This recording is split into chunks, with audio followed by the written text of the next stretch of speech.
Hi friends, ఈ వీడియోలో mushroom curry టేస్టీగా ఎలా చేయాలో చూద్దాం రండి. మష్రూమ్స్ని వాష్ చేసి కట్ చేసి పక్కన పెట్టుకోండి. ఇప్పుడు ఒక మిక్సీ జార్ తీసుకొని 2 టమాటాలు 8 జీడిపప్పు వేసుకొని మిక్సీని మెత్తగా పట్టి పక్కన పెట్టుకోండి. స్టవ్ మీద ఒక పాన్ పెట్టుకొని 4 టేబుల్ స్పూన్ల ఆయిల్ వేసుకోవాలి. ఇప్పుడు స్క్రీన్ మీద చూపిస్తున్న స్పైసెస్ వేసుకొని ఆయిల్లో ఫ్రై చేసుకోవాలి. సన్నగా కట్ చేసుకున్న ఉల్లిపాయ ముక్కలు వేసుకొని ఫ్రై చేసుకోండి. 2 టేబుల్ స్పూన్ల అల్లం వెల్లుల్లి పేస్ట్ వేసుకొని అల్లం వెల్లుల్లి పేస్ట్ పచ్చివాసన పోయేంత వరకు ఫ్రై చేసుకోండి.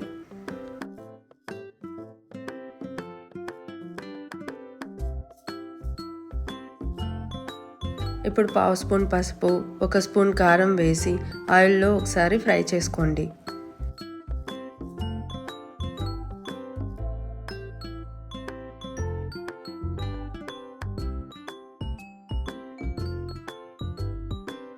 ఇప్పుడు మనం ముందుగా మిక్సీ పట్టుకున్న టమాటా పేస్ట్ని వేసుకొని అందులోని కొద్దిగా వాటర్ వేసుకొని వాటర్ కూడా యాడ్ చేసుకొని ఆయిల్లో ఫ్రై చేసుకోండి.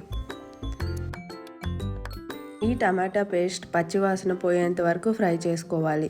కొంచెం వాటర్ యాడ్ చేసుకొని గ్రేవీ అంతా ఒకసారి కలిపి టమాటా బాగా ఉడికేంత వరకు ఫ్రై చేసుకోవాలి.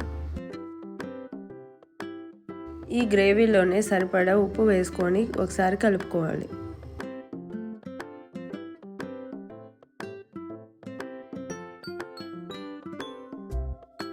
మూత పెట్టి ఆయిల్ పైకి తేలేంత వరకు ఉడికించుకోవాలి. చూసారుగా ఆయిల్ అంతా పైకి వచ్చింది. ఇప్పుడంతా ఒకసారి కలుపుకొని ముందుగా కట్ చేసుకున్న మష్రూమ్స్ వేసుకొని మసాలా అంతా పట్టేలా కలుపుకోవాలి.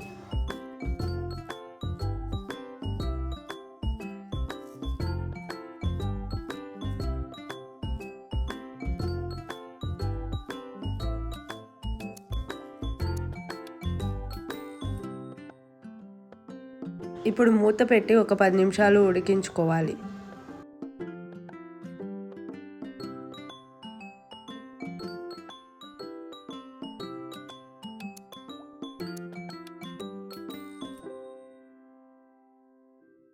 అంతా ఒకసారి కలుపుకొని ఉప్పు చెక్ చేసుకొని మూత పెట్టి మరో 10 నిమిషాలు ఉడికించుకోవాలి.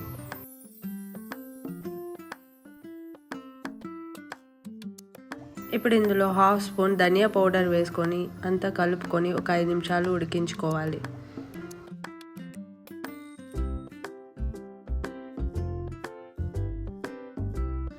లాస్ట్లో 1 స్పూన్ కస్తూరి మేతి వేసుకోవాలి.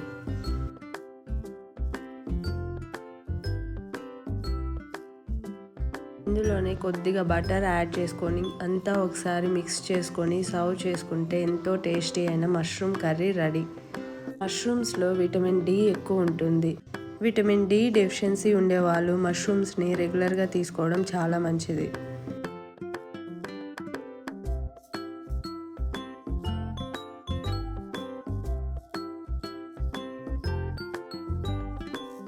టేస్ట్ అయితే సూపర్గా వచ్చింది. తప్పకుండా ట్రై చేయండి. ఎలా వచ్చిందో నాతో కమెంట్లో షేర్ చేసుకోండి. నా వీడియోస్ కనుక నచ్చినట్లయితే నా ఛానల్ని సబ్స్క్రైబ్ చేసుకోండి. ఇలాంటి వీడియోస్ మీ దాకా రావాలి అంటే పక్కనే ఉన్న బెల్ ఐకాన్ని క్లిక్ చేయండి. Thank you for watching. See you in the next video.